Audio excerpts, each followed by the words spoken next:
대통령에 대한 탄핵 심판이 진행되고 있습니다만 민주당은 이미 자신들이 정권을 잡기라도 한 듯 무소불위의 폭주를 계속하고 있습니다. 경찰 출신 민주당 이상식 의원은 메신저 운운하면서 민주당이 국수본을 사실상 지휘하고 있음을 자인했습니다. 언제부터 야당이 경찰의 수사를 지휘했습니까? 만약 경찰이 민주당의 수사지휘를 받아 대통령 체포작전에 나서고 있다면 이야말로 심각한 국헌 문란 행위라고 할 것입니다. 뿐만 아니라 체포영장 발부 시점과 집행 시점까지 적어놓았는데 경찰은 물론 법원까지 내통하고 있는 것은 아닌가 하는 합리적 의심을 가질 수밖에 없습니다. 또 다른 경찰 출신 민주당 지역위원장은 대통령 체포 방법이라면서 기동대 천명동원, 헬기, 장갑차 투입 등 섬뜩한 선동글을 올렸습니다. 민주당 이성윤 의원은 공수처장에게 총을 못 맞더라도 관을 들고 나오겠다는 결기를 보이라며 다그쳤습니다. 만약 이들의 주장대로 공수처와 경찰이 작전을 펼친다면 내전에 준하는 유혈 충돌이 발생할 수도 있습니다. 이런 사람들이 정권을 잡기라도 하면 대한민국이 어떤 나라가 될지 매우 공포스럽습니다. 갈등이 극단으로 치달을 때 그것을 해결하는 것이 정치 본연의 역할입니다. 자신들의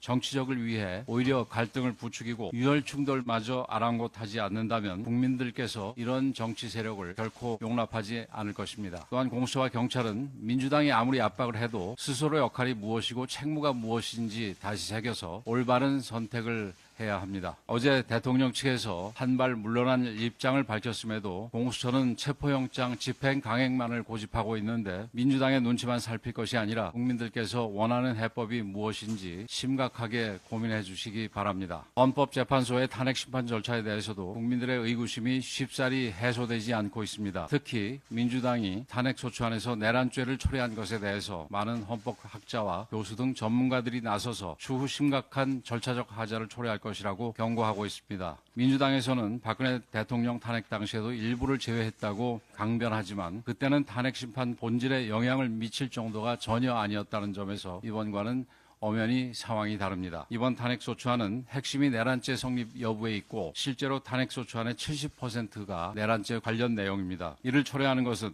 탄핵사유의 본질적인 변화라는 점에서 오랜 기간 헌법을 연구해온 학계를 중심으로 국회 재의결이 필요하다는 목소리가 높습니다. 우리 당에서 과거 찬성표를 던졌던 의원들조차 다시 의결해야 한다는 주장을 내놓고 있습니다. 헌법재판소에 강하게 요청드립니다. 재판 속도보다 더 중요한 것은 공정하고 정당한 판결입니다. 국민과 역사 앞에 부끄럽지 않은 결정을 내려주시기 바랍니다.